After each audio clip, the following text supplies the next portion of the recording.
Advertising companies love to push the limits of what's acceptable. Whether it's sponsoring daredevil stunts like Red Bull, or launching disturbing campaigns involving children like the infamous Balenciaga ads. Or maybe it's just a clever play on words like Kmart. I just shipped my bed! Whatever the case, controversy creates curiosity. And curiosity means sales. But sometimes, like in the case of Balenciaga, companies go too far. Today, we're going to look at 5 times companies crossed the line. But before we get started, don't forget to like and subscribe and hype, because that's a thing now. And also drop me a comment. I'd love to hear what you think.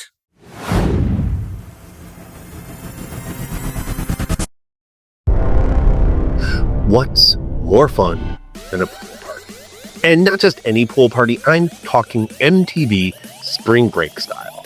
DJs, liquor, wall-to-wall beautiful people. That was the vibe in Leon, Mexico, when Jägermeister threw a party to promote their brand.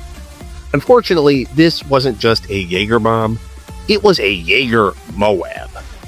Staff dumped 4 buckets of liquid nitrogen into the pool to create a foggy, Instagram-worthy backdrop. Yes, it looked cool, but it also displaced the oxygen hovering above the water. People behind me are drowning. They're turning blue. Would you still love me if I was blue? Seriously, people couldn't breathe. They started passing out. 9 guests had to be dragged from the pool unconscious. One man, Jose Ignacio Lopez del Toro, spent 8 days in a coma before finally recovering.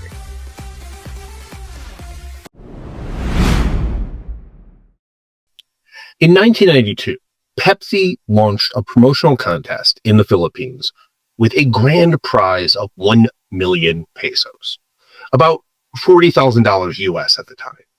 An average family, this was life-changing money. This was over 600 times the monthly income. Numbers were printed under bottle caps on Pepsi, Mountain Dew, 7-Up, you name it.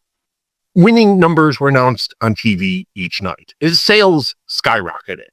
Families hoarded caps. Kids searched the street like Charlie chasing the golden ticket. On May 25th, the nation held its breath as the grand prize number was announced. 349. Imagine holding that bottle cap. People wept, cheered, screamed. Hope filled the air. But here's the problem. There weren't supposed to be hundreds of winners. Just 2. Instead, there were 800,000. It wasn't fraud. It wasn't counterfeiting. It was a catastrophic oversight. Pepsi had extended the contest without accounting for the already printed bottle caps. They refused to pay everyone. To do so would have cost them more than 60% of the Philippines' entire GDP. Instead, they offered a gesture of goodwill, 500 pesos each.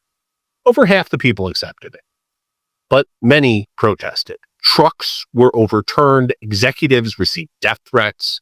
A bomb thrown at a Pepsi truck killed a school teacher and a 5-year-old girl. A grenade attack on a warehouse killed 3 more.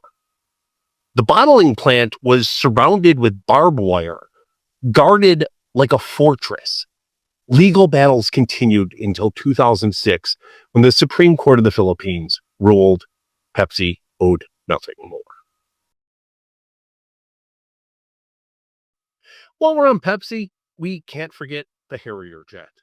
In 1996, Pepsi introduced Pepsi Stuff, a loyalty program like Marlboro Miles or Camel Cash or cereal box tops. Buy products, earn points, trade them in for branded merch. The commercial showed a teenager flying to school in a Harrier jet. He lands outside, grins, and says, "It sure beats the bus." On screen, that cost 7 million Pepsi points. Most people just laughed. One man didn't. Business student John Leonard read the fine print. One Pepsi point could be purchased for 10 cents. He raised $700,000 from investors, mailed Pepsi a check, and demanded his jet. Now, Pepsi didn't actually own any Harriers, but at the same time, this is the same company that once owned a fleet of Russian submarines, so who knows? The court ruled no responsible person would think that Pepsi was offering a $37 million military jet for soda caps. Leonard never got his point. Have you ever been to Crush, Texas? Well, unless you're more than 120 years old, probably not. The town only existed for a single day. It was the brainchild of William George Crush, a passenger agent for the Missouri, Kansas, Texas Railroad, better known as the Katy Railroad. Katy had some old trains they wanted to dispose of. So Crush turned the idea into a spectacle, straight out of P.T. Barnum's playbook. 4 miles of track were laid down. 2 engines were placed facing each other, one painted green and the other red, each pulling 6 cars plastered with advertising. Then they built a pop-up town, carnival tents, games, medicine shows. Katy expected maybe 25,000 people. At least double that showed up. The main event, the trains slammed into each other head on. Passy! No! The crews got the engines moving, then jumped clear. Spectators were pushed back 200 yards and the press 100 yards because, of course, that perfect photo is more important than safety. Just ask the influencers of today. Behind me, trains are exploding. There's shrapnel everywhere. Do my eyes sparkle in the fire of my demise? The trains collided in a thunderous crash of metal and splintered wood, but the cheers quickly turned to screams. Both boilers exploded. Shrapnel tore into the crowd. At least 2 died. 6 were seriously injured. Katy tried to repair its reputation by paying cash settlements or offering free rides for life. Crush himself was fired on the spot.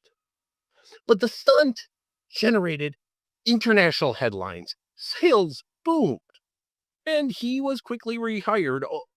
He went on to work for the Katy Railroad for another 57 years. In fact, other railroads even copied the idea until the 1920s when staged crashes were deemed a waste of money.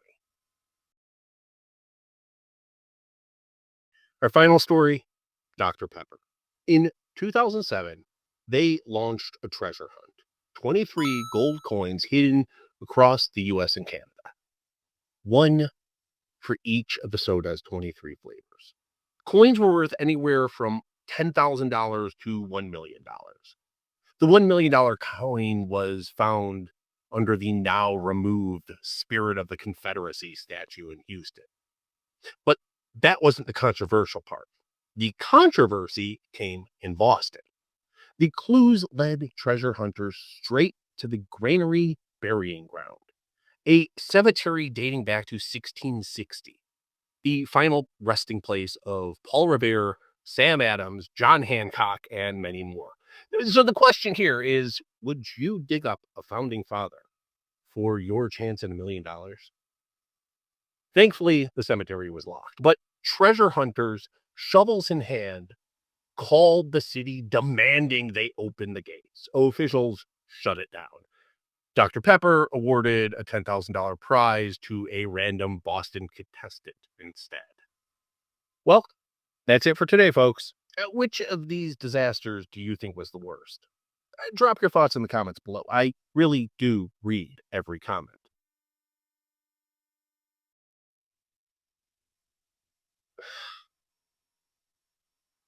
Till next time, I'm Chris Gronowitz. This is History, Mystery, and the Unexplained. And thanks for watching.